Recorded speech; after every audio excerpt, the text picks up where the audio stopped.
Yeah, okay, that's good. I'm good. We're good. Nice. We just realised that we had a end-to-end encryption on this call, so me and Matt were getting out all our deepest, darkest secrets before the call.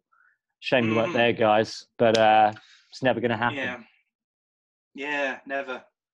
You're never going to hear that kind of racism on record. And just general bigotry, Yeah. Of course, yeah. You've got to have people of colour, people of gender, people of age, people of size. I've seen that term used before. People of size. People of size. Yeah, I was on. It was like a Facebook advert, and it was for clothes. Yeah. I think it was for like clothes that you could that you didn't need to wash that much because they were made out of merino wool and had little microfilament in it, so it kept it antibacterial and stuff. And it went down. It was I see you don't have any. I think it was 6XL. They were asking for. What about people of size? And I was like, that's not a thing. Hang on. I feel patronised. Yeah, exactly. I was like, that's not a thing. Yeah. Oh gosh, I feel patronised. No, but that's bravely. It's brave. Yeah. It's brave to be really fat. Yeah. Be a person of size. Yeah. I could exercise, but I'm too brave to exercise. Yeah. This is how I was born. I've always been this size. I was born this way. Yeah. But just general bigotry, Yeah. General big. Sounds like a bronze tier Batman villain. General bigotry. General bigotry just goes around just causing disturbances within minorities with some kind of military bent behind it.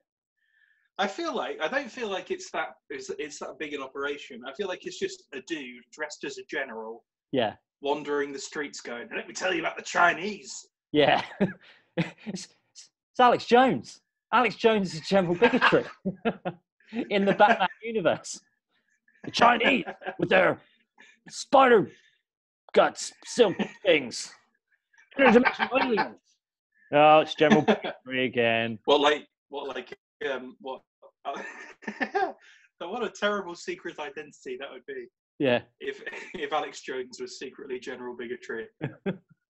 So you listen to him going, let me tell you about let me tell you about people from Sri Lanka. And you're is that you, Alex? That sounds like Alex Jones. I don't know. I just plucked a country out of the air. Yeah. Sri Lanka. I've never been. I hear Sri Lanka's lovely. I'm sure it is. Yeah. I don't know. I've never been. Planning my exit strategy from New Zealand now. Oh, yeah? Yeah. Hang on. Actually, before we get into that, welcome to Big Talk, by the way. We are recording. Caffeinated and opinionated. We're two caffeinated and opinionated and often tangential gentlemen talk about things that they don't really understand much about. I'm Lee. Tangentleman. Yeah, tangentleman. And I'm here with my tangentleman, Matt. And we're talking about today we're talking about our favourite vacation spots, apparently.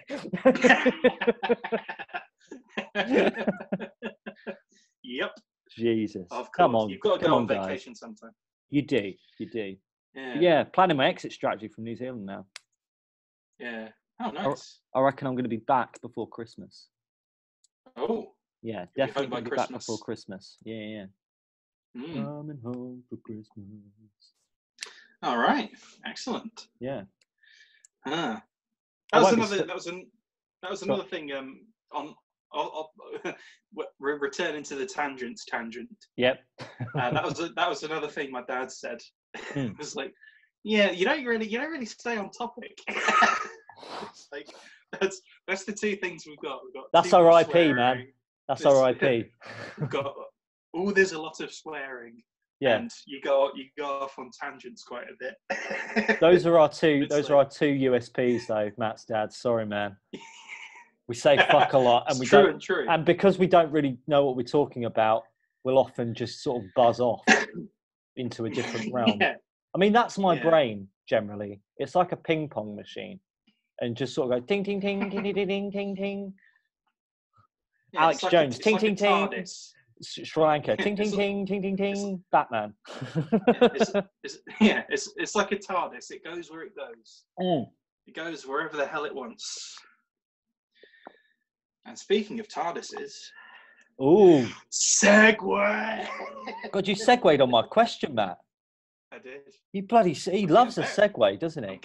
I'm getting better at this. You just love the segue. So yeah, here's what we're talking about today. So yesterday, as some of you will know, we spoke about it a couple of weeks ago. Yesterday was the 50th anniversary of the launch of the Apollo 11 spacecraft, which took us to the moon, and it did. All right. Whoever doesn't believe it, allegedly, can fuck off. All right, because we went to the moon and it was great. This is the hill that I will die on. But man, there are no stars up there. There are no stars on the moon. Why are there no stars on the moon? I've slipped back into Alex Jones again. Is that a thing? Is that one of the arguments? Is it? Well, I don't think. Well, not from Alex Jones, as far as I'm aware, but it is one of the arguments. In the pictures, there's no stars. Why are there no stars on the moon? That makes no sense. We didn't go to the moon, guys. Right, I'm going straight in and finding out. All right, no, that doesn't tell me. You can tell for yourself that the moon landing isn't fake. I want why it is fake. How have we've segued away from the question into the moon? You know, it's just got to be done sometimes. Let's stay here. You love space, Matt. So I'm giving you something. I do. Right. I do love space. It's the final frontier, though. What? Unless there's interdimensional aliens. Interdimensional child molesters. Fucking child molesters. They're killing babies. That was ridiculous, though. That was the one thing that was ridiculous. Well, not the one thing, but one of many things on that podcast that was absolutely insane. Yeah. To this day, it is my favourite podcast of all time. It's really something. That one and the Elon Musk one are both great. That was good fun. Yeah. One of the many times that the internet has been broken apparently. This breaks the internet. Did you notice his stock went down after he was on that podcast? Oh, of course it did, because he was smoking a joint, wasn't he? So he didn't even smoke it right. No, he just sort of put it in his mouth and they went, "Pah!" and then he shrugged like, "This didn't do anything." It's like, yeah, you've got it. Yeah, no, well. Anyway, the moon. Hoax claims, right. Photographic oddities. Salutes next to the arms of the crosshair are washed out on the white, showing washed out crosshairs. Okay. I've replied that the oddities are consistent with what should be expected from a real moon landing, not consistent with tweaked or studio imagery. So this looks like it's washed out. How would they know that it's inconsistent with a real moon landing? That's true. By their logic, we've never been to the moon, so there's nothing for it to be consistent with. In some photos, the crosshairs appear to be behind objects, making it impossible for any photographed object to appear in front of the grid. Conspiracists often use this evidence to suggest that objects were pasted over the photographs, hence obscure the reticle. Oh, like a collage, like a fake moon landing collage. Yeah. Cut out the flag from the newspaper and put it there with Pritt stick. Yeah. It's a good picture though. I like this. It's a good picture. Touched up. Oh, I like man. it. Look at that. I'm not even American, and it makes me feel proud to be an American, even though I'm not one. Just proud to be a fucking human, you know? Yeah. Like, absolutely proud to be a human. A single tear fell from my eye and became a bald eagle. I was looking at the moon the other day, and I was like, I wonder if I'll actually ever get there. You know? What, you? Yeah. You personally? Yeah. Well, we'll see. We'll see in 2024. You know, because obviously medical science has gone so far that we could easily make 100. I'm sure of it, Matt. I'm sure I could be at your house on your 100th birthday and be like, Matt, I've got you a present. 2 tickets to the moon, baby. And then we'll be there in our rocking chairs for some reason, because they allow our rocking chairs on the Virgin Lunar flight. Yeah. And then we get there and rocking chairs on the moon. And I was just, I'm hopeful. I'm hopeful that I'll get there. Well, they've got, if we go by that, we've got until 2090, so that's plenty of time. Yeah, exactly. Considering we're supposed to be going back in 2024. Yeah. So here's what I've heard. I've heard some arguments, obviously, because I told you I was listening to that guy. I was a fan of that guy. And then he started talking about the moon. Oh, yeah, the car crash guy. And yeah. Social car crash guy.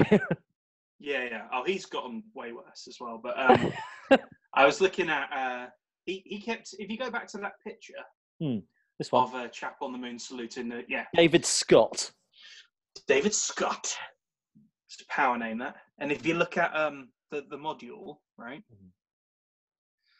So the logic, he this guy was like, look at the module. Look at it. It looks like it's made out of like cardboard and foil. It basically was, though, wasn't it? Well, it was. I've no idea, man. It was made out of some really like janky stuff. Like, it's not made out of like, you know, precious, heavy duty metals. They made that as light as it could possibly be.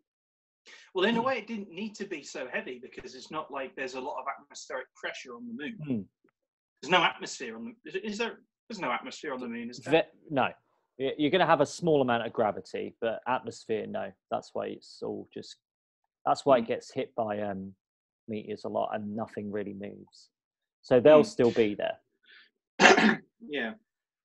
So the I guess the module bit itself. I mean, it was made out of aluminium, wasn't it? Was it aluminium? Probably. Yeah.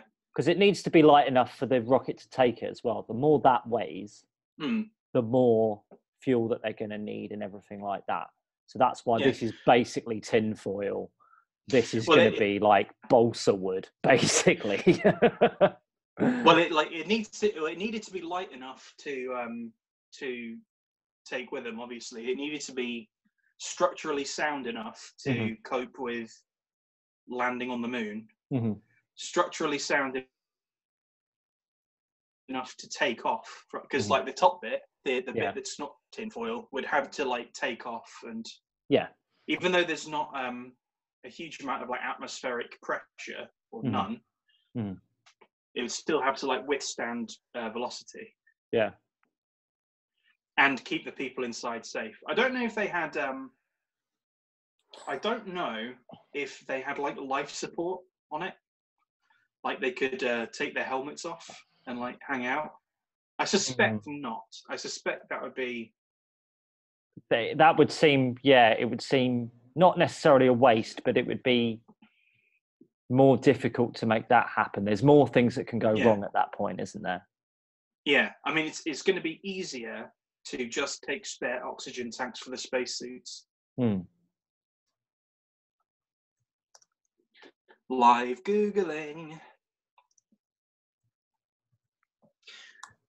Yeah, I mean, it makes me, it annoys me when people say it's fake. It annoys me to no end. There it is, look. An iconic craft. Right, so what are you made out of? Come on. Dimensions, launch mass.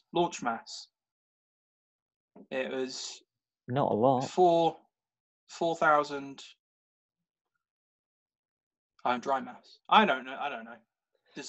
That's how much it's going to weigh under velocity, isn't it? Right. Oh, okay. Right. Okay. Huh. Okay, so it's heavy enough then. It's nicely labelled there. Yeah. So what are you made out of? Design phase. Cable and pulley system, triangular windows.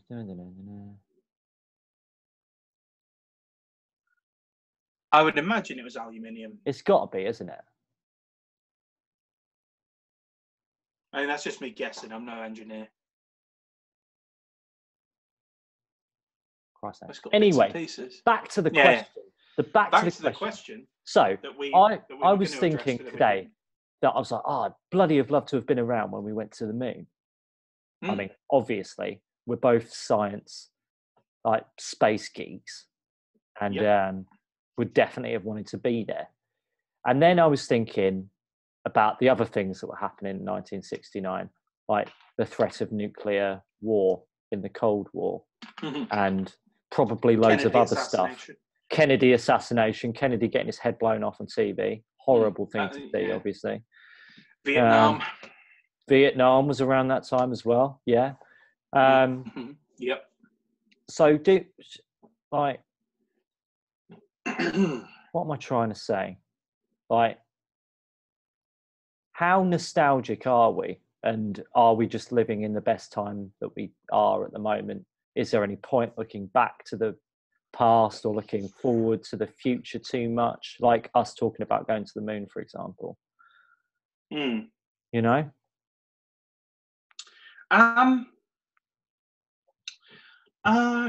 we living in the best time possible? I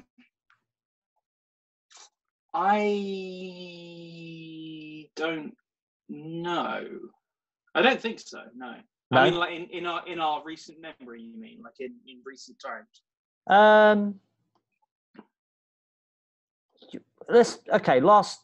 Between now and the Apollo landings. Okay. Let's go with that. All right. Yeah, that's pretty good. That was pretty good, man. But now in the Apollo landings, yeah. It's a pretty good time. I mean, in those 50 years, is there like a better time in those 50 years, is what I'm saying? What, than the Apollo landing? Oh, God. Or now, you know? See, now... I don't know. You get to pick the best year between now and 50 years ago. I mean, for me, it would be probably 69. Yeah. Well, think about it, right? But we're both English, right? We are. You get caught up in international football. Oh, love that. If we were in the 60s, I think the 60s would have been a damn fine time to be alive, man. You're 3 years out for the World Cup, though, buddy. You're 3 years out. No, I mean like the 1960s in general. Yeah. I mean, okay, so we're not going before 69. No, not at the moment. Oh, I don't know then. Because I feel like we grew up. Like I grew up during the 90s and the 2000s. Well, we both did because we're both the same age. We grew up in between the 90s and the 2000s. Yeah. And that was a good. I don't remember it. Maybe I just wasn't as in touch. Yeah. That wasn't such a bad time to be alive until 9/11. And then things started going downhill, and they've rapidly. It feels like they've rapidly gone downhill recently, but I think that's more perception. That I'm more switched on to things, and if I were more switched on to things, I might have a different perspective on the 90s. Yeah, because that was another thing that came up for me. I watched like Midnight in Paris. Have you seen that film? No, I've heard it's very good, but I haven't seen it. It's an Owen Wilson film. Wow. Wow. So Woody Allen in it? Woody Allen movie as well? It probably is. It's got his kind of thing on it, and he's always thought about the 1920s, sort of romanticized it. Then he actually gets to go somehow, and then he meets other people that romanticize other eras and things like that. So that's part of the question that I'm talking about: romanticizing the past.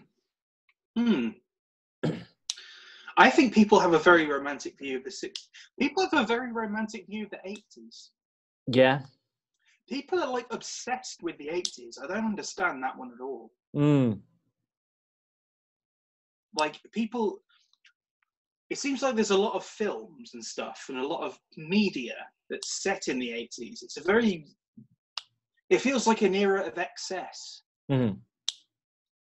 and like almost like a magical era. Yeah. But I've never, the 80s has never appealed to me. The 60s appeals to me. Maybe because of the things that I kind of care about. Yeah. Like music, like good music. So you'd have the Beatles and the Stones, and you'd have, you know, the Velvet Underground and all sorts of wonderful stuff. Yeah. You'd have, I care about sport, and obviously you'd have England winning the World Cup. Yeah.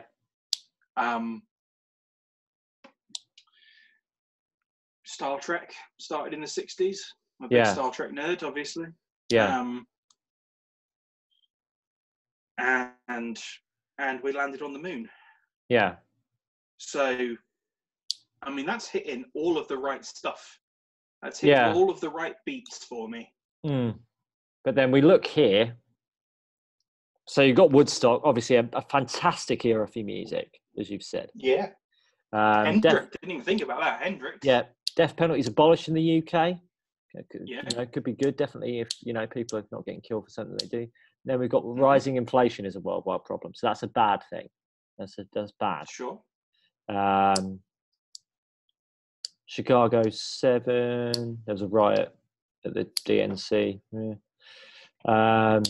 But in the background, it sounds like Northern Ireland. Here's one. Increasing violence in Northern Ireland. In the background, Lee, it sounds like someone is cocking and uncocking a pistol. Are you being held hostage? Just tell my brother I'm okay.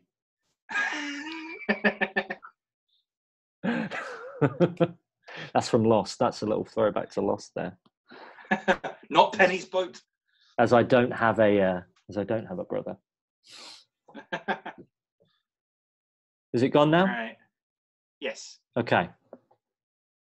Manson. Oh, Manson cult.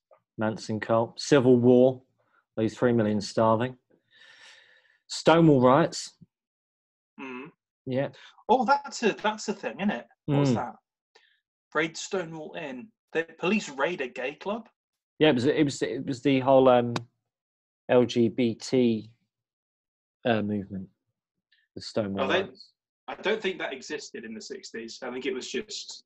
What was the gay? What was it? Well, I don't actually know about this. Stonewall. Let's have a look at Stonewall, shall we? Yeah. Riots. Riots.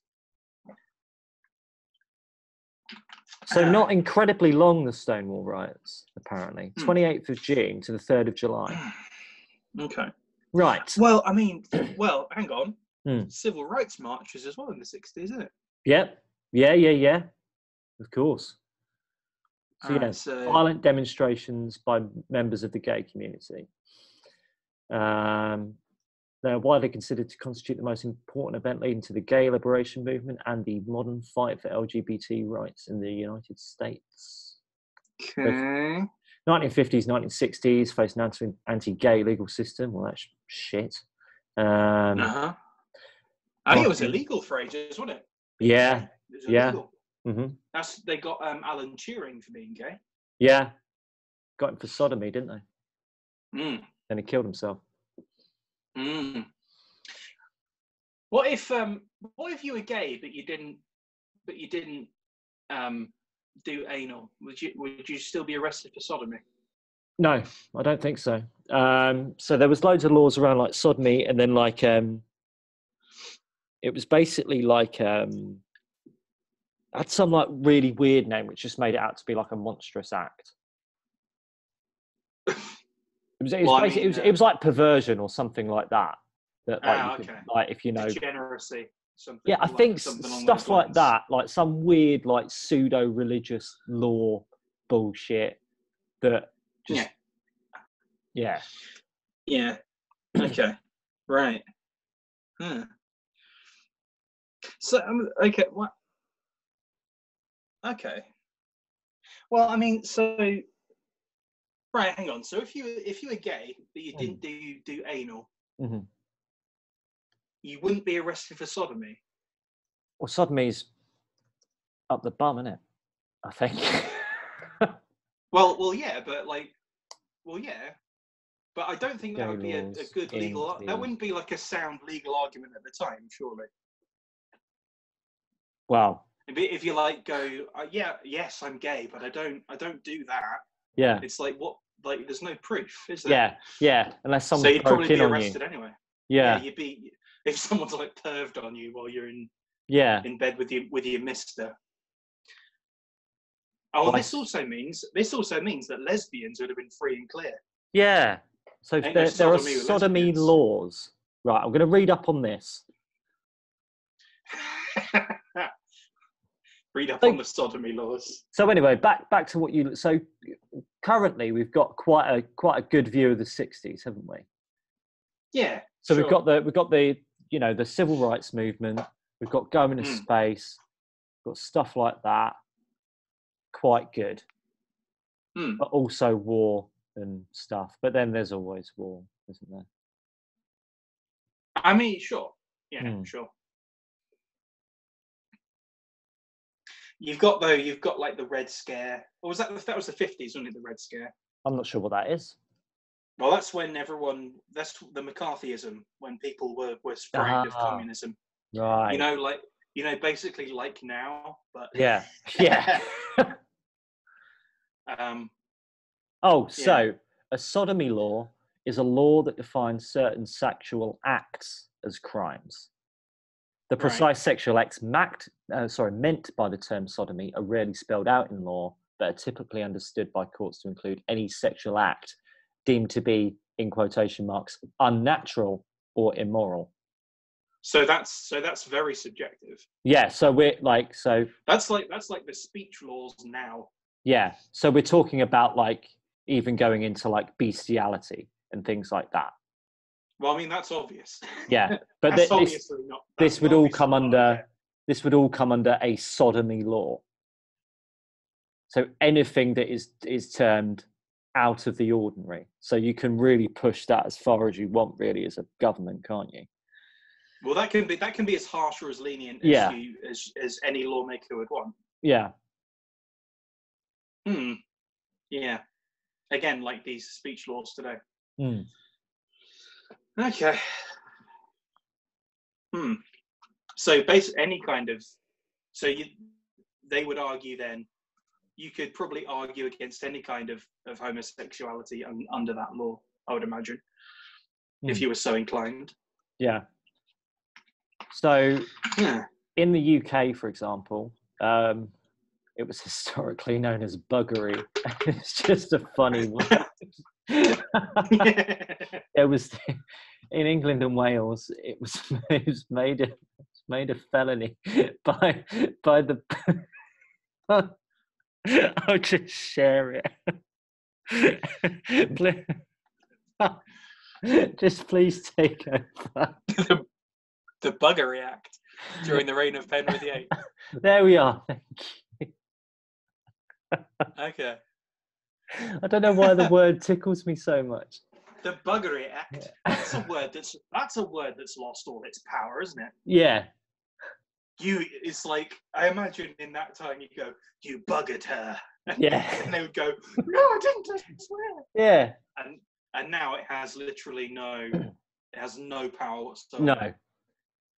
So we're talking about gross indecency between males, a broad term that was understood to encompass most or all homosexual acts. So just like broad fucking terms under these things. And then, so the definition of buggery was not specified in these or any statute, but rather established by judicial precedent. So just by some judge making it up and just going, this is what I think. And then over the course, that's what it meant. Okay. So based on prior arrests and things like that. But not any other form of unnatural intercourse. So it was different than other potential sodomy laws. Different than other potential sodomy. Right, okay. There we are. Now we know. Well, now we know. And knowing is half the battle. Yeah. And we're back. I had another breakdown over the word buggery and had to compose myself because I'm running a bloody show. and I need to have a bit of composure, don't I, Matt? I have to have a little bit of bloody decorum. A little bit. But anyway, so we went down to the next one, United States, and it's interesting that some places there they also had sodomy laws, and the laws were in some places in place until 2003. Now, what those were is unsure in this, it would seem. Okay. But again, yeah, very interesting. Very interesting. Where were we? Oh, yeah, the 60s. There we are. Yeah. So 60s pretty good. We do go off on a lot of tangents. We do. A lot of tangents. And we swear a lot. There's a lot of swearing and a lot of tangents. Do you reckon bugger is a swear word anymore? No. Like a curse word? I'm fairly sure it was used in Harry Potter. And if it was used in Harry Potter, it's not a swear word. He said piss off Harry, though, didn't he? Like the films. Yeah, but not until he was like 14 and edgy. When they were in when he was an edgelord. Yeah, they were in their long hair phase. Sharing memes. Sharing Hogwarts memes. Indeed. Well, indeed. So we were talking about the 60s. Yeah. Was it better than now, Matt? Do you reckon? I mean, you can't tell me objectively because you weren't there. What do you think? I wasn't there. I mean,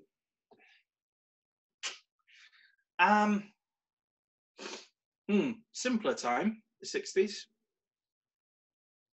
Was it? I would say so. Yeah, there was a lot less nonsense. It seems there was a lot less nonsense. And you can argue that these laws are nonsense, but there were people actively sort of fighting against them. I mean, people have more right. People have a lot more rights now than they did. Yeah, which is a good thing. Yeah, fantastic. People are more free now than they were. Yeah. I mean, there's a romanticism with the 60s that it's difficult to sort of divorce from the reality of it. Yeah. So I would say probably now. Probably now is better. Yeah. There's a lot more distractions and a lot more I don't know, a lot more. Just seems like there's a lot more nonsense nowadays. I guess it's more that there's a lot more access to nonsense, isn't there? I suppose, yeah. There's going to be the same amount of nonsense because, I mean, even if we look at what we've just looked at, you know, the Buggery Act being in place. Yeah. Now that sounds like an awful lot of nonsense. You know? Oh, yeah, sure. Like, just get out of people's bedrooms, you bloody judge. Stop perving on people and just let them get on with whatever it is that they're doing. It doesn't impact you whatsoever. Well, not long ago we had like a ban on a bunch of stuff in the UK, didn't we? Yeah. We had like a bunch of bans on things you can depict in pornography. Was it? Was there? What? How recently? Oh, within the last 5 or 6 years, I would say. Because there was a protest in front of Parliament, and people were like dressed as gimps. Right. If I remember rightly. Interesting. I'm fairly sure this was it's at least within the last decade. Okay, so I've got something from 2014 here from The Independent. Let's have a read of it. I haven't read it yet, so let's just jump in. UK's sexist new pornography restrictions aren't just an act of state censorship, but could be the first step towards something even worse. Now, I'll stop sharing just in case this picture is risque. Yeah, not that bad. I can see knees. It wasn't knees, Matt. It was heels. Oh, it was heels. Oh. Perception is everything, Matt. Perception is everything. I only had the edge. But I would assume that it's two females. Okay. Interesting. Anyway. Assumption makes an arse out of you and me. Could be anyone. It is actually just a picture, so it's probably not real, is it? As you might have True. heard already, an act of state censorship has been declared against British pornography in the guise of innocuous regulation. Oh, God. But what you might not know is that it has also marked the first stage in a campaign to impose global trade sanctions. Huh? They've hidden it. They've hidden it in a thing, Matt. You've said that they've done this before. They're hiding laws, laws within laws. Yeah. I just looked at what's banned and what isn't banned. Yeah, so male ejaculation is all right, but the female ejaculation is absolutely beyond the pale. It might be urine. We're not sure. Probably best to ban it. I feel like this article is poking fun at this law. I believe so. Yeah. Right. Let's have a look at this act of state censorship. Let's have a look. Let's go down the rabbit hole. A long list of sex acts just got banned. Here we are, Matt. And you're good. You're good. You're bang on it. About 5 years. Yep. Quietly censored today. Spanking. Yeah, apparently. Caning, aggressive whipping, penetration by any object associated with violence, physical or verbal abuse. What? Regardless of if consensual.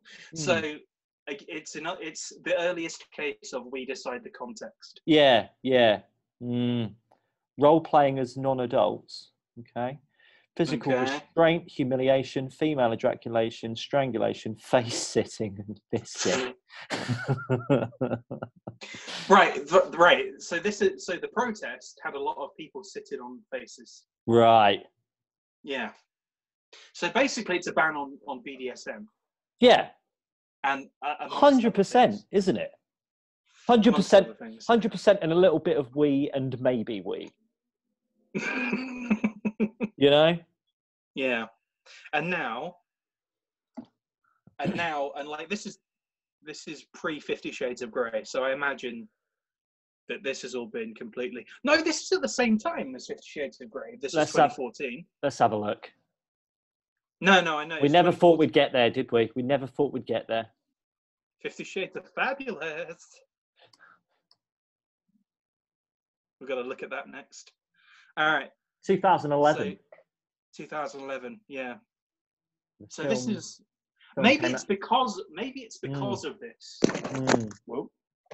Have you dropped your phone? I did, but I caught it. So so I think this is a response. You know what I think it is? I think a lot of stupid people read 50 Shades of Grey. Yeah. And I think, honestly, you can just leave it there. A lot of stupid people read 50 Shades of Grey. Yeah. And decided, let's imitate that stuff and messed it up. Yeah. And caused each other a mischief. Yeah. You're probably right. I mean, it just seems so short-sighted to ban pornography. For a start, try to ban it. Yeah. Internet. Unless you want to be China, try your hardest. You know. Right. It's already in the in the public consciousness, isn't it? Yeah. We are aware of this. I mean, it may stop future generations from BDSM and a little bit of we and a little bit of maybe we, but. Well, I mean, I don't see how. No. Because they've not banned the book. No. They've just banned porn. Yeah. And we're still sort of easing around this, aren't we? I still see it coming up, pun intended. Like in the news occasionally. I want to see like if there's anything more recent. I think it's more like age verification, isn't it? Okay. I mean, so. Sure. The UK porn block explained. Let me tell you about the porn block, Matt. For the best part of half a decade, Conservative politicians, starting with David Cameron, have been on a crusade to clean up the web. Idiots. Welcome to the internet, you morons. They succeeded at the end of 2017 when Parliament passed the Digital Economy Act, which laid out plans for the new porn block. In simple terms, its plan is to require pornographic websites to verify users are over 18 before they view their content, with several age verification providers vying for their custom using a variety of different methods. Right, I'll bring this up so you guys can read along with me. Let's learn together. So here we I just sorry, the picture on the right. He's very snazzy, isn't he? He's very snazzy. Very snazzy. I thought he was part of the article. But the policy has been beset by numerous delays, and most recently, the Department for Digital Culture, Media and Sport confirmed the new law would be delayed for a further 6 months beyond its proposed July 15th launch date. Well, no change there. If we can't, if we can't get this done, there's no way we can get Brexit done, is there? So how do we get into this mess, and what happens next? Here we explain where the new regulations came from, what they mean for web users, and the problems they could create in the future. Now, the first thing, before reading this, age verification providers. What kind of information do you want, motherfuckers? What are you trying to take from me? What are you trying to do? Is it Cambridge Analytica? Is that? Yeah. Right. So let's find out, Matt. Let's learn together about porn and the block. Technically, the porn block is a system of age checks. From the launch date in July, porn websites will have to show anyone visiting from a UK IP address a landing page that doesn't show any explicit content. This landing page won't go away until the visitor is able to show they're over 18, old enough to view the adult material. Formally, it's called age verification. These blocks will vary in appearance from one website to another, but there's one thing in certain: this approach is the first set of age checks being in place on porn anywhere in the world. So basically, it's are you 18? And everyone clicks yes, because of course they would. Yeah, but I mean, there must be something more to it, right? You would think so, yes. Yeah. You would think so.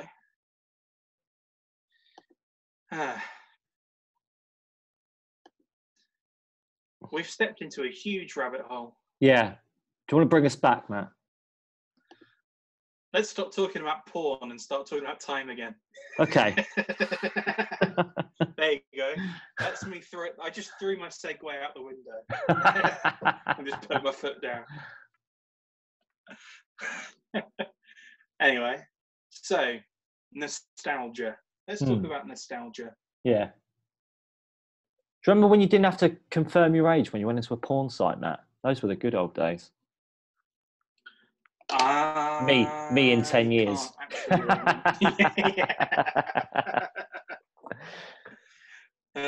Well, do you get nostalgia, Matt, on things? I do a bit, yeah. I do a bit. I think you get a lot of nostalgia is tied to art, I think. So there's a lot of music and a lot of, particularly film and TV, that play on nostalgia. Yeah. I would argue that Hollywood at the moment is built on nostalgia. It's making most with the amount cash. Of like, yeah. Just remake a thing that people know. There you go, done. Instant money. Doesn't matter if it's good. Well, it was a South Park thing, wasn't it? The Member Berries thing, where they eventually got into the White House. Yeah. Yeah. Well, I mean, it's true. The best thing about that, the reason why that's funny, is because it's true. Yeah. And it's a way to scoop someone's brain out of their head and plop it in the cupboard for a little bit. Yeah.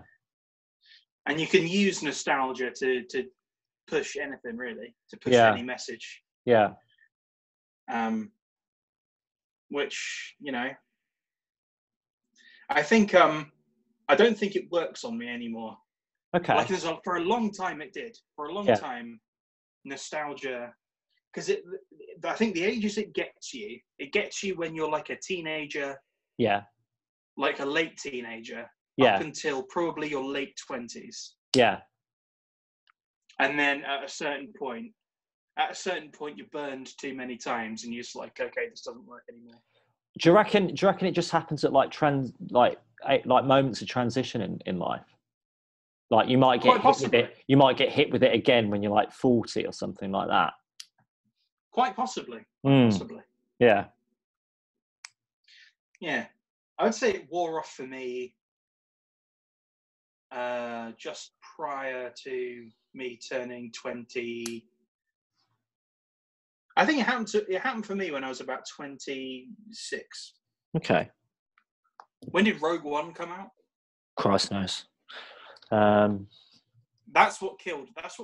That's what killed Star Wars for me. Star Wars and Star Trek were the big things. 2016. Yeah. Yeah, they're my big nostalgic member berries. And both of them have been destroyed recently. Yeah. And it's just sort of like, yeah, you know what? I just don't care anymore. It's like the old, I think Star Trek is more ingrained because the old stuff is still there and I can just watch it and it's fine. Yeah. But with Star Wars, it's just like, okay, I don't need to actually engage with this at all anymore. Mm-hmm. And I think part of it is I've outgrown it as a thing because it's essentially sci-fi for babies. Yeah. Part of it is that I've outgrown it, and partly it's because it's just shallow. Like there's nothing. It's not. There's no depth to it. It's like a pretty puddle. Yeah. And then you got Rogue One. Rogue One was literally. You remember these things? Let's do them again. Yeah. And there was nothing behind it. It was entirely. There were no characters behind it. There was nothing compelling behind it. It was just things you know. You are. Yeah. It's just these vessels that we're talking again. No, I was going to say the same thing that you were. Do you remember the Death Star? Well, here's the Death Star, but bigger. Do you remember that other Death Star that was bigger? Now we've got one that's a ship instead, a big ship. Yeah. So I don't know if you watch Red Letter Media. No. Do you watch it? No. They're like a movie review group of people, and they're like when they reviewed Rogue One, because they started off with a whole kind of like a skit about like just being overhyped Star Wars fans, and just like basically screaming things into the camera. Yeah. Like X-Wings! Yeah. Lightsabers! And it was just... And then they kind of break it down a bit. And what they typically do, they do like a sort of voiceover intro to their review over the trailer. Yeah. And I think the main guy said, "This is it. The first day of the rest of your life. A new age has dawned, one in which we get a new Star Wars movie every 1 or 2 years until we're all dead." I was just like, oh God. That's exactly, I think you should, and it like, I was like, okay, there you go. That's what I don't like. It's like, it's not special anymore. No. That's interesting actually, yeah. Because we're getting these sort of, mammoth. Well, everything is almost like this meteor. We were talking about it the other day, weren't we? When we were talking about James Bond, and I was saying about like these sort of huge meteoric companies that will take 95% of the money, and then there's going to be this long tail at the back, which is like 5%, and that's where we've got to make our art. That's where we've got to make our living. Otherwise, we're fucked. If we want to be creative in any way, we need to find somewhere in the long tail where people don't like the big fucking meteor thing. Yeah. And that meteor is also going to, while it will take money away from, I wouldn't necessarily say stupid people, just like people that aren't thinking it through, probably. Because you might as well just do it. Just keep doing the pattern. It might be better, it might not. Easy life sort of thing. Well, the more they do it, the longer that tail's going to get. Exactly. And it won't be 5%, it'll be 5%, then it'll be 10, then it'll be 15. Yeah. It's like, this the thing, like, the biggest trick these companies pull is convincing people that they care about like social issues. It's like we were speaking last time about race swapping characters, and it's like they don't care about, the only color these people care about is the color of your money. They don't care about Yeah, when we talk, They don't care. And the biggest trick they pulled is convincing dumb people that they care. And it's like, yeah.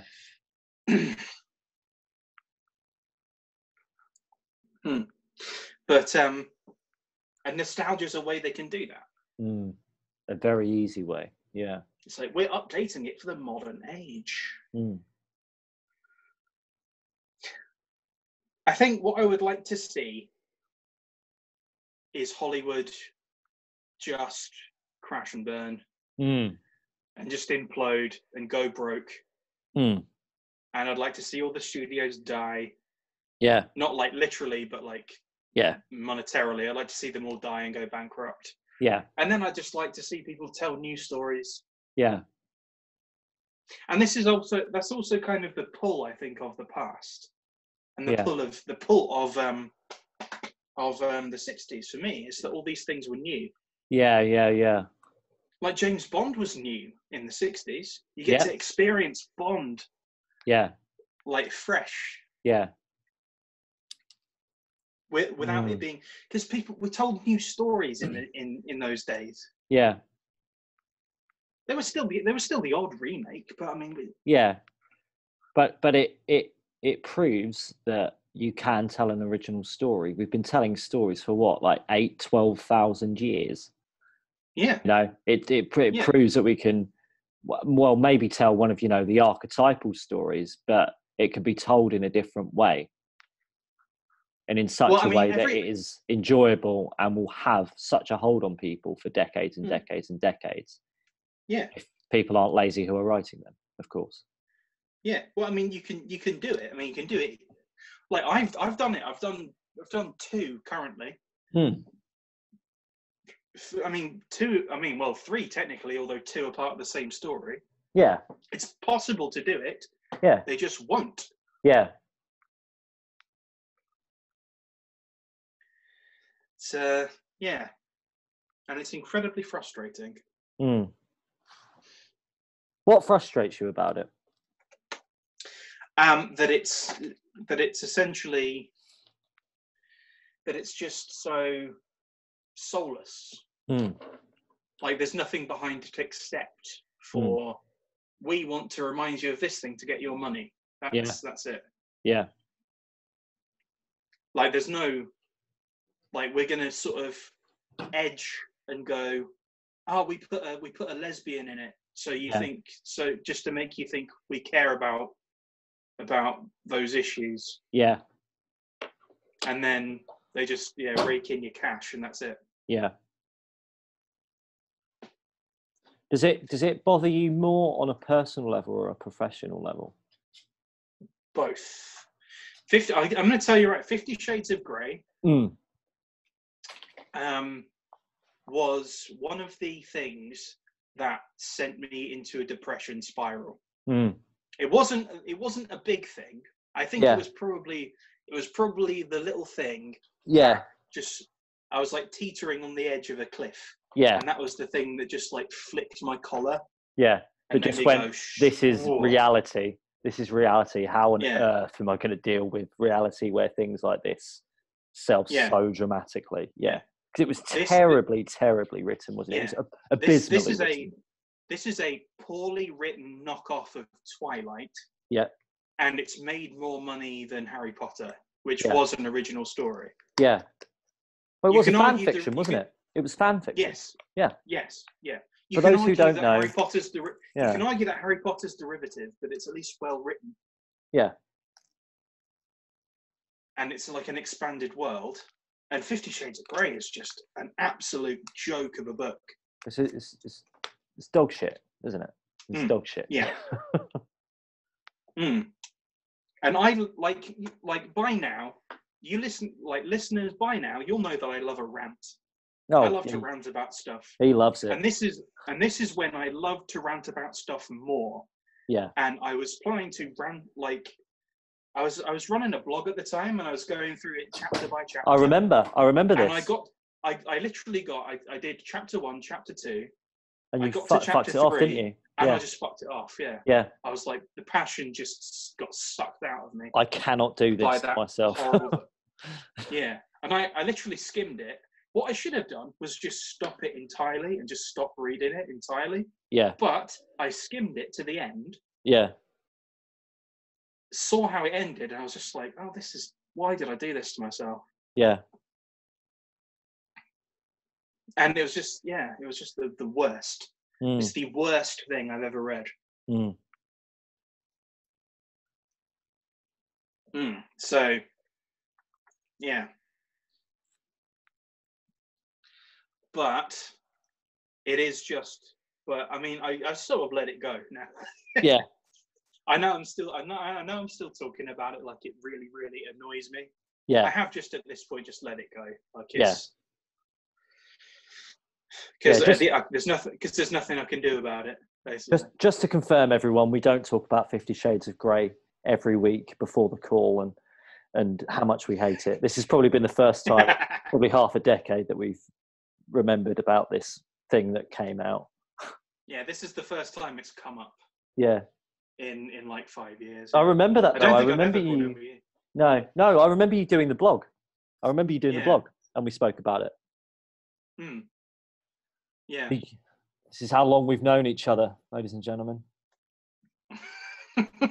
15 years. 15 years. Indeed. Back in the good old days, Matt. Back in the good old days.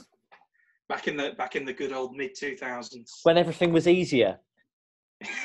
I guess. Probably not. I don't know. Well, maybe. Who knows? Who knows if it was easier or not? Do you reckon part of nostalgia is because it's not now, and we sort of kind of have a big old filter on what the past is?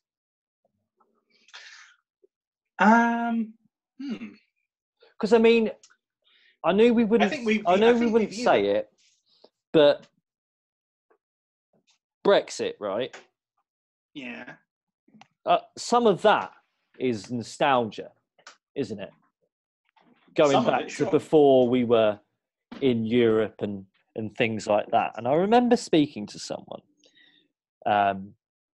about this, and she was like, "Yeah, but we also had like huge electric shortages throughout the 60s, and like you'd have like brownouts throughout the UK also." And people are sort of talking about this time as if it was better than it was. There are some things that we choose to forget to paint a picture of, you know, easier times gone by, better times gone by. And that's all I'll say about Brexit. Okay. That's it. That's all we need to say about it, really. Yeah. No, I think there is some kind of there is definitely a nostalgia with I mean, there's a nostalgia with like all sorts of things, really. Political nostalgia is definitely I think probably feeds into Brexit a bit. Yeah. I guess you see it more than you care to realise, I would imagine, actually. I mean, Make America Great Again, that stinks of nostalgia, doesn't it? Remember back to the good old days. Make America Great Again. You know, insinuating that it was great before. I mean, it's still pretty good now, I would imagine. I've been there. It's quite nice, and they seem to be doing quite well for themselves. Other people don't. Yeah. You know. Yeah. Well, I mean, it's popular to hate America at the moment, isn't it? Yeah. I mean, with America, there's certainly a time when America was far more respected than it is today, and that's not just because of Trump. Like America's, I would say since probably 9/11, America has been seen in like a horrible, horrible light. Yeah.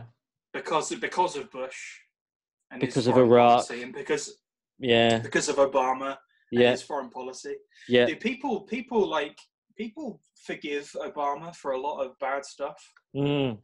His foreign policy was garbage. Like he bombed so many countries with drones. Yeah. He arguably like contributed to the immigration crisis that they've got at the Mm. moment. Mm. And people just like sweep that under the rug. Mm.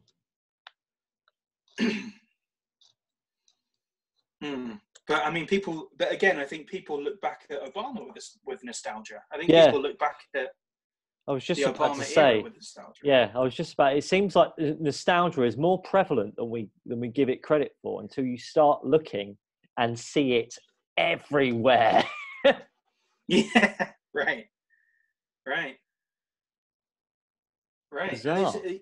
There's almost no reason. It's like there's no reason to be nostalgic as well. No. People have nostalgia for stuff that they have no reason to be nostalgic about. Mm. Do you remember the Power Rangers? I loved them. The Power Rangers is not good. Like, I'll just say it's not good. Yeah. I loved it as a kid. Mm. And it introduced me. It probably is the part of the reason why I wanted to do martial arts. Yeah. But it's not high art. Yeah. And, you know, that was remade recently. Oh, well, that's been remade so many times. Do you remember when I found the one that was like the Apocalypse one? Yeah. Didn't we watch? We watched a couple. 7 or 8 episodes of that in a row. I'm going to find out how many Power Rangers there were. I reckon there's about 20 different reboots. Well, I don't know if that's necessarily because that was like one after the other. Because you can make the argument that's a continuing thing. Mm-hmm. I mean, like the recent movie that came out a couple of years ago. Oh yeah, where the original ones were in it. I don't think they were in it. There was one movie where they're in it and like they go and like give like this pep talk to the new Power Rangers, and it's like the most fucking cringy thing in the world. It's that's terrible. A series. Yeah, that's got to be a series. I don't think. No, it was in a film. I'm sure of it. Was it in the latest film? I say the latest one. The film that was like 2017. It might have been. Or 2016.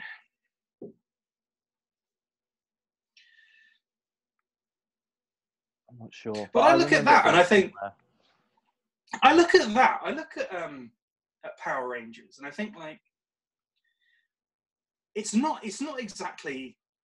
like cerebral in any way. No. But you could tell a good story with it. It's like you take what is it, like 5 or 6 teenagers and tell them the world rests on you. Yeah. Like what are you going to do with that information? Yeah. If you're a teenager and you've got your own issues and you've got school. Yeah. And you've got hormones. Yeah. And the world is on your shoulders. Like what is that going to do to you? Like yeah. You know what I would love? Go on. And considering last time we talked about introducing a female spy, and it's kind of happened. And it may have happened. It may be happening in a good way or a bad way. We don't know yet. Remains to be seen. Yeah. It remains to be seen. I would love to see a Power Rangers-esque thing, but told like completely straight, and told like you kids with your issues. With your own issues, the world is now on you, and let's just see how psychologically it destroys them. That is, I mean, it's a bit macabre there, Matt. Bit dark. Yeah. Well, yeah, but it's never been done. But not a story that's been told. Why not say? Yeah. Well, I don't think it's never been done, but it's definitely not been done in like a TV or a movie format, medium. Yeah. Well, as we said when we were talking about James Bond yesterday, and I said we got to make the art we want to see, Matt. So maybe this is something you need to make. Maybe. We'll see. There would definitely be far-reaching consequences to giving like 5 hormonal teenagers, essentially WMDs. Yeah. like super-powered suits and giant robots that could destroy cities. Yeah. That's a good story to tell, Matt. Yeah. Don't steal it. We said it first.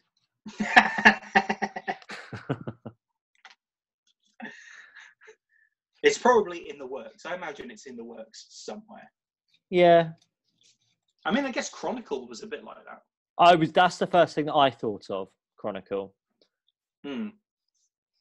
Except that wasn't 5. It wasn't 5. It was 3. So it's different. Andy was a little bitch.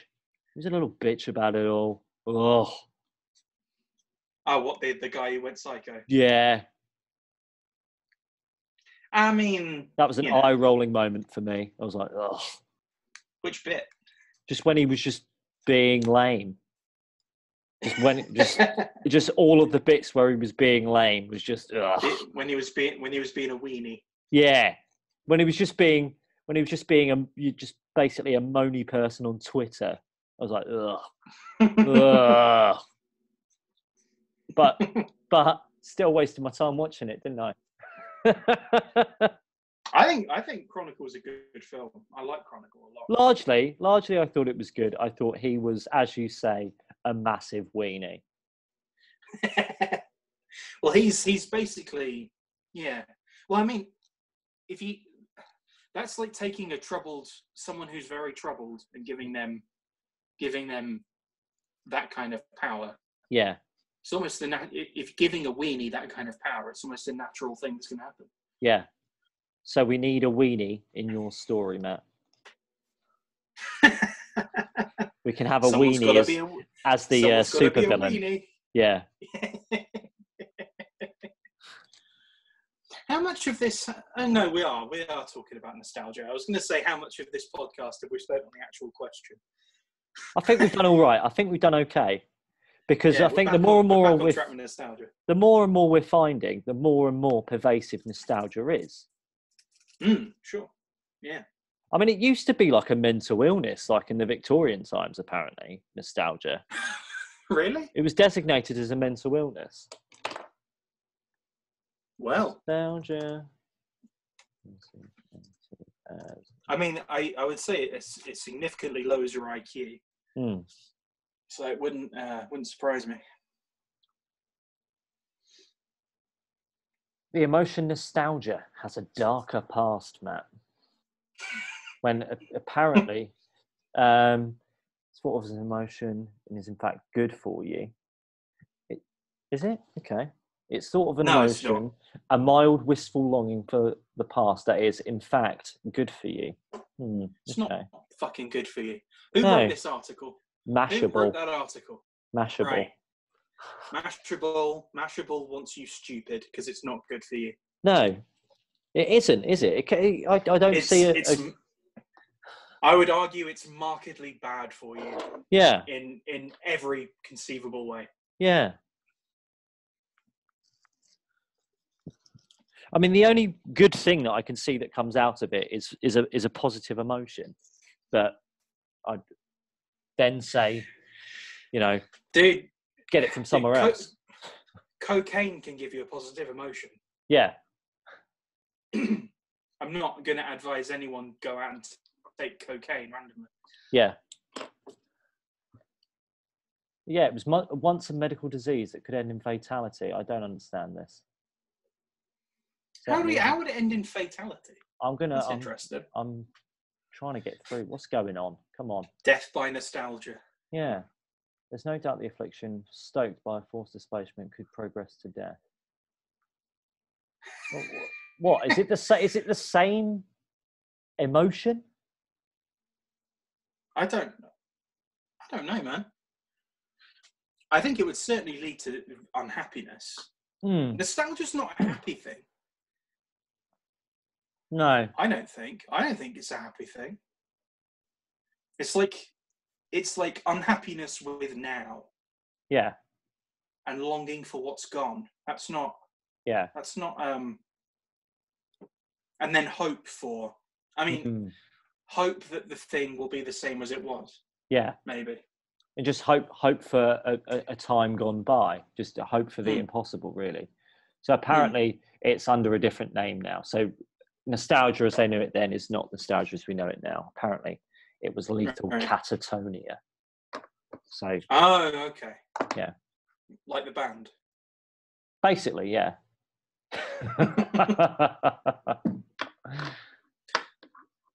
So it was more to do with the US Civil War and like sort of being nostalgic for home, but basically more like PTSD. So I've been clickbaited. Yeah, okay. I've been bloody clickbaited. There we are.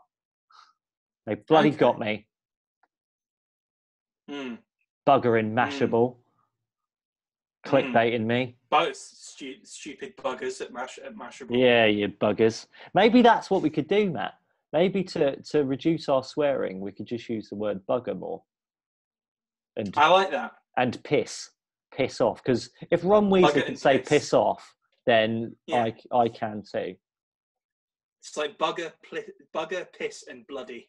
Yeah. Right. Bloody hell. I'm going to try as hard as I can from now on to swear less on this. It's not going to take me long because I have the vocabulary of a sailor. But I'll try my best. But Lee, what about freedom of speech, Lee? Very true. Freedom of speech. Very true. What are you censoring yourself, Lee? Why are you doing that, Lee? God. Why don't you just say racial slurs? Why don't you just say that? Just say whatever you want. They're just words, man. They're just words. Interesting stuff. Well, bloody hell. I'm just trying them out in my mouth. Bloody hell. Oh, bugger. Oh, bugger. Bugger me. Piss off, Mashable. I see him all right. With your bloody nonsense article. Yeah. Nonsense. I love the word nonsense as well. Yeah, nonsense is good.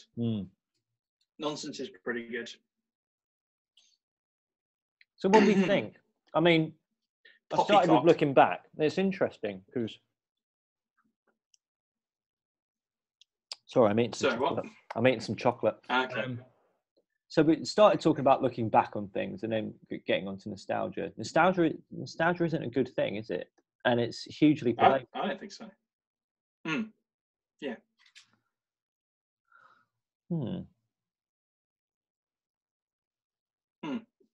No, I certainly don't think it's a good thing. No.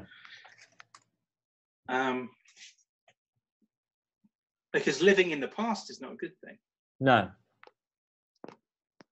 Living in the past is what keeps you static and keeps you from being who you can be. Yeah. We're getting to that positive place again, Matt. I can feel it.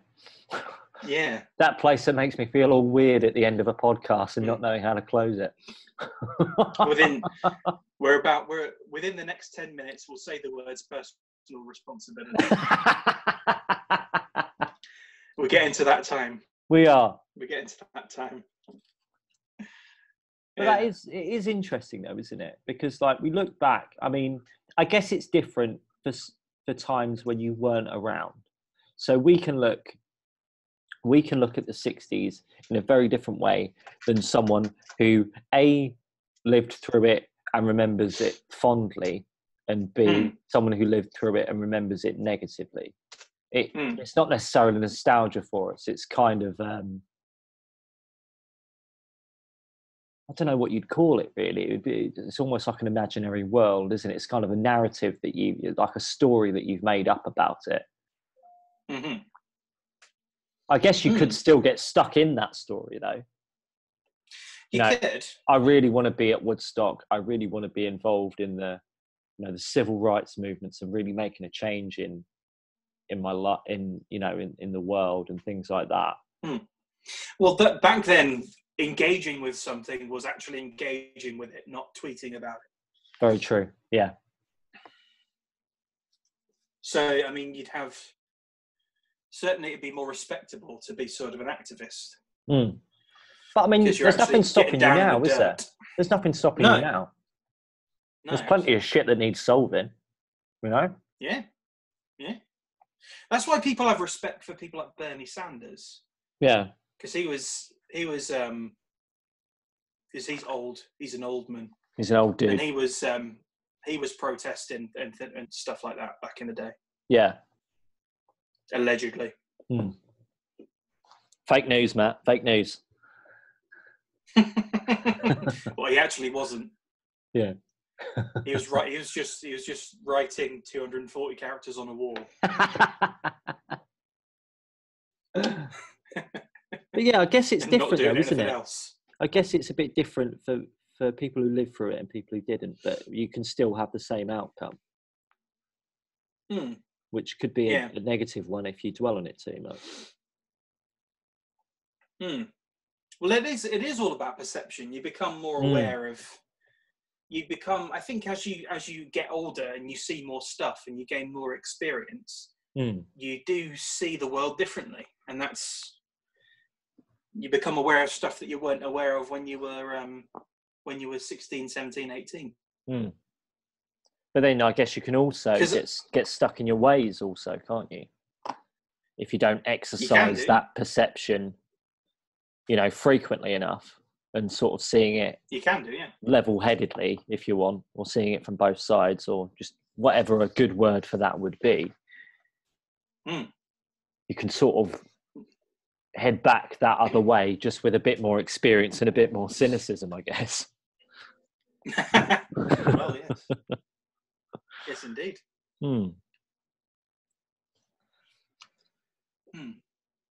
Well, I mean, people get stuck. This is like you get sort of the Peter Pan syndrome. Of never wanted to grow up. Yeah, that afflicts men and women. Christ, I think I've got a bit of that, man. I mean, well, I don't know. I haven't bought a house. I haven't got married. I haven't got kids. I'm traveling the world at the moment. Just... Well, I mean, you're doing those things, but it's not like, but you don't strike me as particularly immature about them. Yeah. Okay. Right. So, never wanting to grow up and keeping that sense of immaturity. Then, right? Okay. I think there's a difference between being adventurous and having the Peter Pan syndrome. Okay. Okay, I can deal with that. Thank God.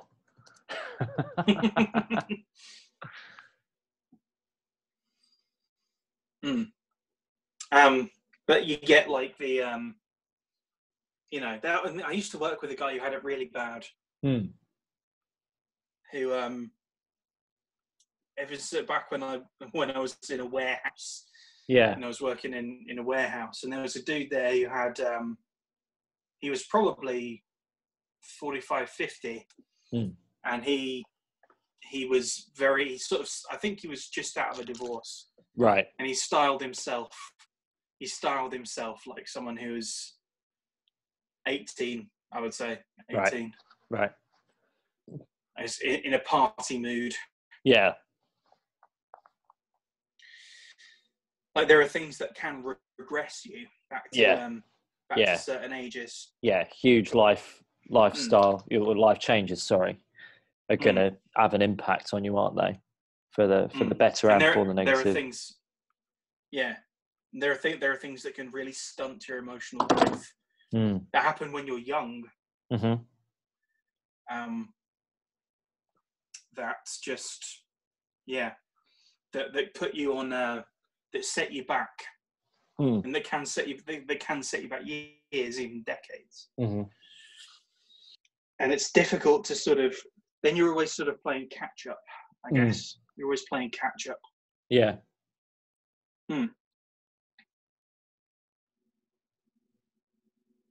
So we've uncovered another bad thing in the world, Matt. We've done it again. By not knowing anything, we've uncovered a bad thing. How do we stop it? How do we stop nostalgia from having such a hold on us? Well, was going to say, take some personal responsibility. No, is it just like do more shit? Like do more? Oh, sorry, Matt's dad. Do new things. Do bloody more, new stuff. Do more piss. No, I did that wrong. Do more buggering. No, I did that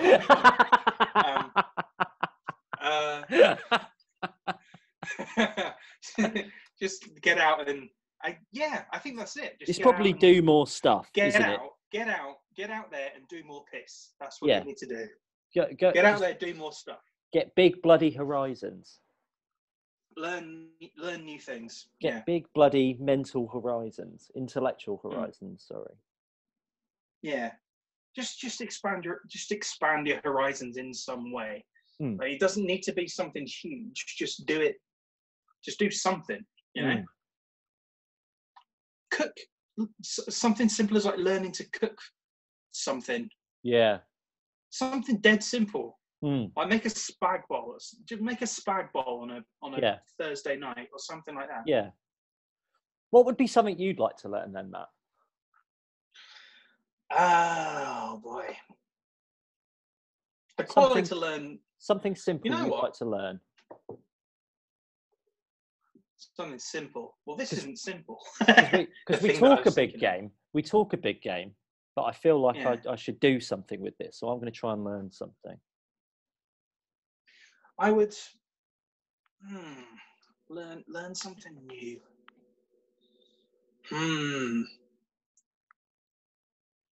I would quite like to learn brewing. Brewing, like beer. Like brewing beer. Right. Oh, yeah, that would be nice. That'd be a cool thing to do. That'd be a cool hobby to have. Yeah. Like brew your own beer. Bit of chemistry, bit of what would you call it? Gastronomy. Yeah. Yeah. Yeah. Brew your own beer, and you can maybe sell it. Big Talk don't do beer, but if we did, it'd probably be the most personally responsible beer in the world. because we only sold one, so you have to drink responsibly. And then we went off onto some other skill that we learnt. So we only ever made one. So you've only got one. You have to be responsible. Beer that tastes like the future because you shouldn't live in the past. Yeah. Interesting. I like that. I mean, I don't really like beer, but I would like to learn how to spirits, like a whiskey. I'd love to make a whiskey, you know, and have that on the go for 10 years. It would be really rubbish though, wouldn't it? Like if you made an 18-year whiskey, you opened it up, you're like, oh, this is fucking horrible. Oh. Yeah, you get it wrong. Yeah, I've wasted all this time. Don't find out until 18 years later. Yeah. And you've built up to it. You're like, this is going to be the best whiskey ever. I've invested in this. This is my future, and it sucks. Yeah. Kids, you're going to be going to university based off of this whiskey. Yeah. So, well, your future is now in the toilet. Your future is ruined. Sorry. Lol, soz. Yeah. I think beer doesn't take as long to brew. No. I remember my granddad. I think he used to make beer and or wine. No, my uncle did. Does. It's something I'd like to get involved in. So it'd just be a nice part. It'd just be just be a pastime. And then I'd like to open a bar with my own beer. That would be fun. It would be fun. Until closing time, because bars can be a bit rowdy sometimes, from my previous experience of working in one at the start of the year.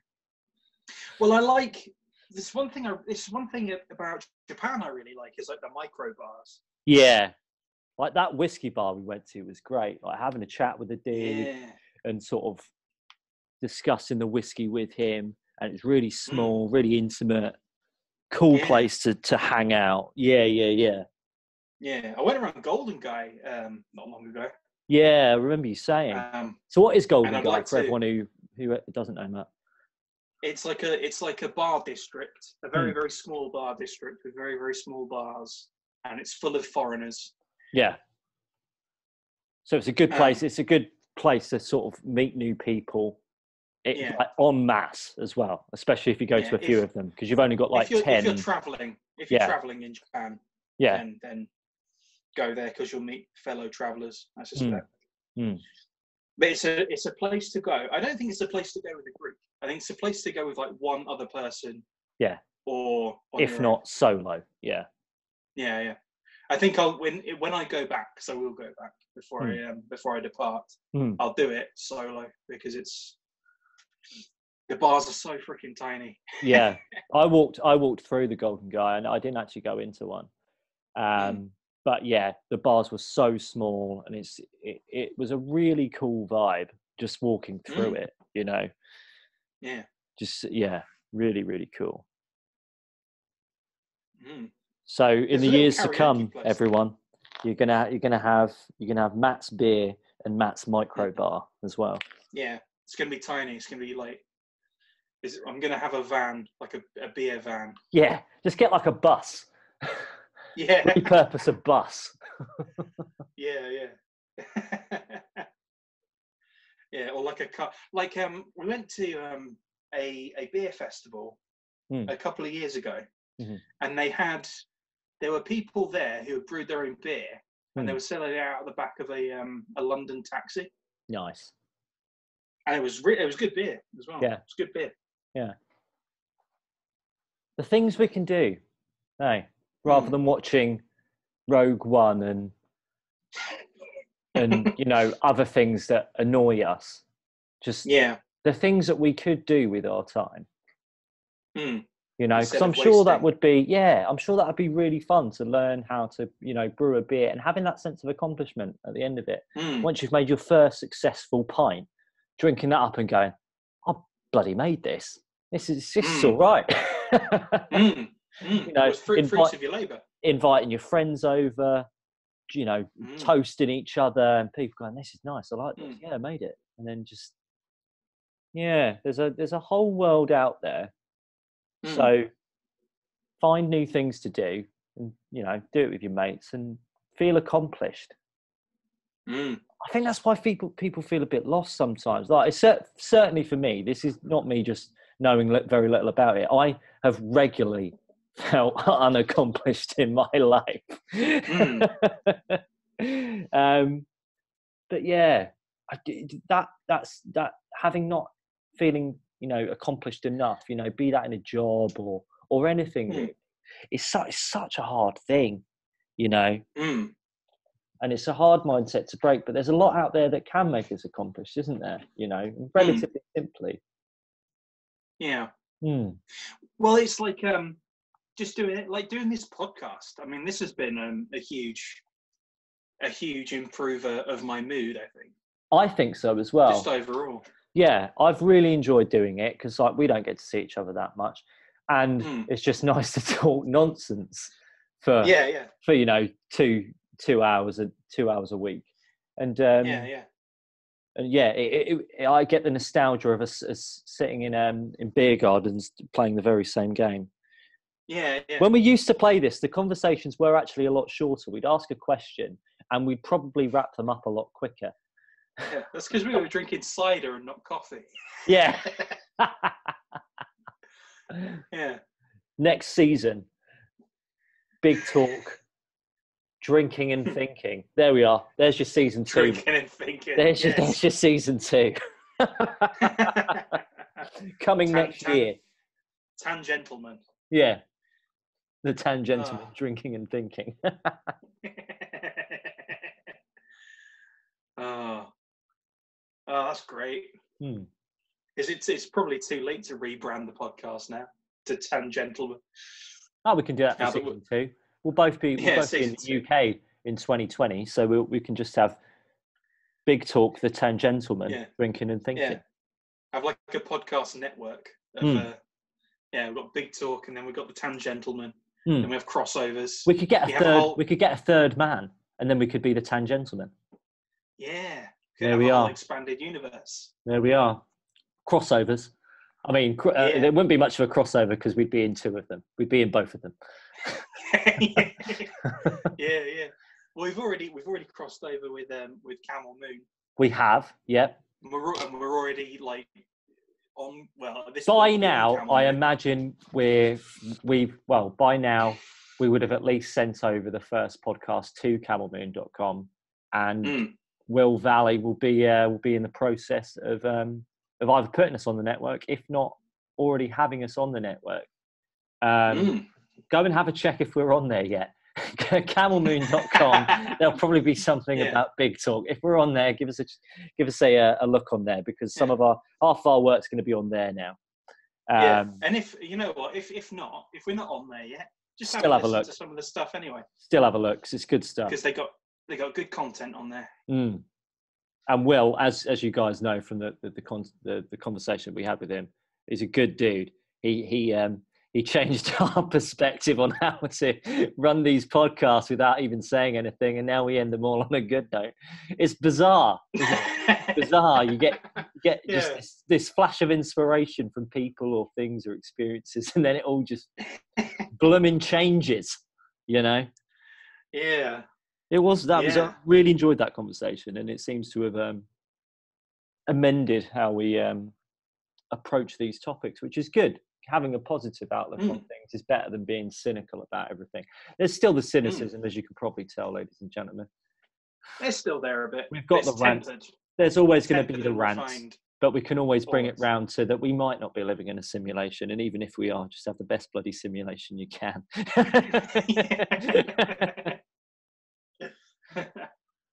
Exactly. Level up your simulation. Yeah. Yeah. Accomplishment.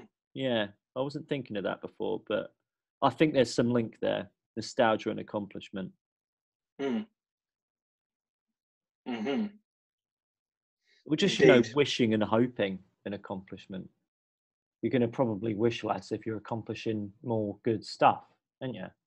Most likely. We'll let you know once we've brewed the beer. Yeah. Once we've got our first pints in our hands. There we are. Well, one last question, Matt.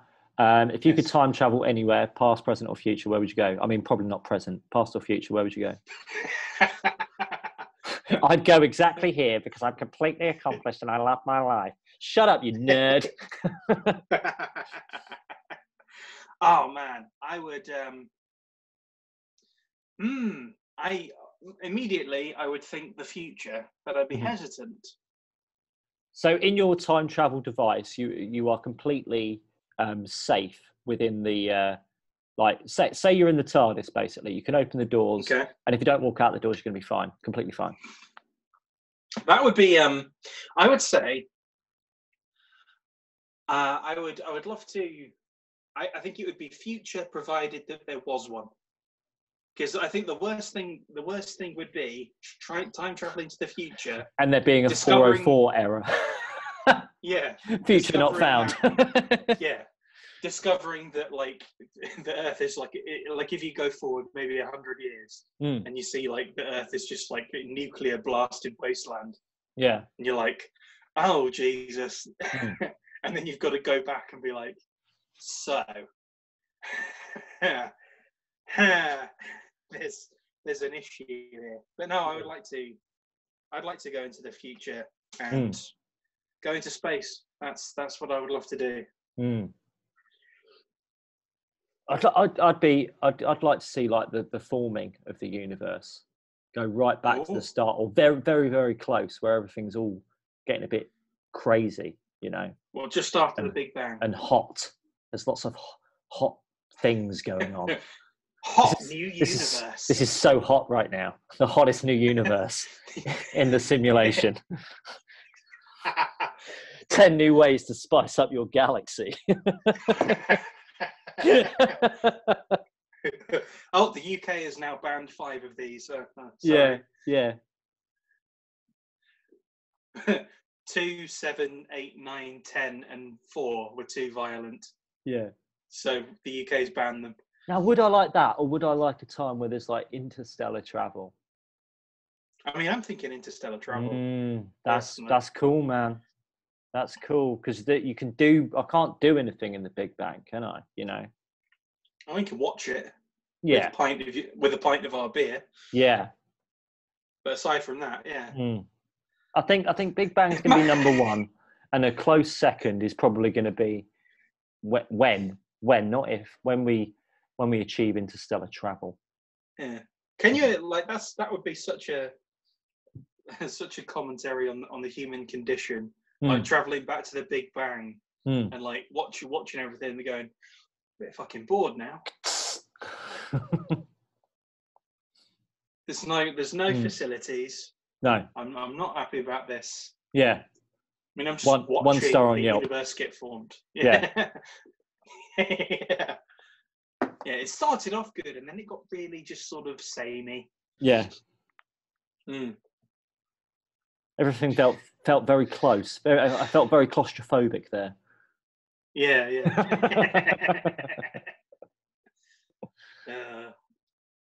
Yeah, interstellar travel would be mine, definitely. That's a good one. Let us know where you go in your time machine in the comments. Classic YouTube thing to say. Classic. Don't forget to like, share, and subscribe. And scream if you want to go faster. Guys, smash that like button. Ring that bell. And just bloody mash that other thing. Comment. Mash comment. That subscribe button. Yeah. And bloody bash those comments out. Mash it and grate to the comments. Yeah. Or don't do that at all. Or don't. People, make your own choices. Find a new skill instead. Do a new thing. Think about your future. Could you imagine, sort of like a year down the line, this gets all right, and there are just never any comments because people are just like they haven't really asked me to do it, so I won't do it. And like it's so ingrained in us now to only do it when we're told that this is just a wasteland of comments. Yeah. or we're getting like thousands of views but no subscribers. Yeah. It's the most viewed podcast in the world. No one subscribes, no one comments, and we're just very, very confused. Yeah. And then we'll realise that we haven't been mashing that subscribe button, bashing that bell. Bashing that bell. Yeah. Ring a ding ding. Yeah. Well. There we are. Nostalgia's a bad thing. Accomplishment's a good thing. Do the latter. Indeed. Because it probably is, better, I guess. I would imagine it's better. Most likely better. Yeah. You can find us here. You can find us at camelmoon.com. That's true. Probably by now. I'm sure we'll be there. If we're not, get there first and warm it up for us. Yeah. Take care, y'all. Take it easy. Bye.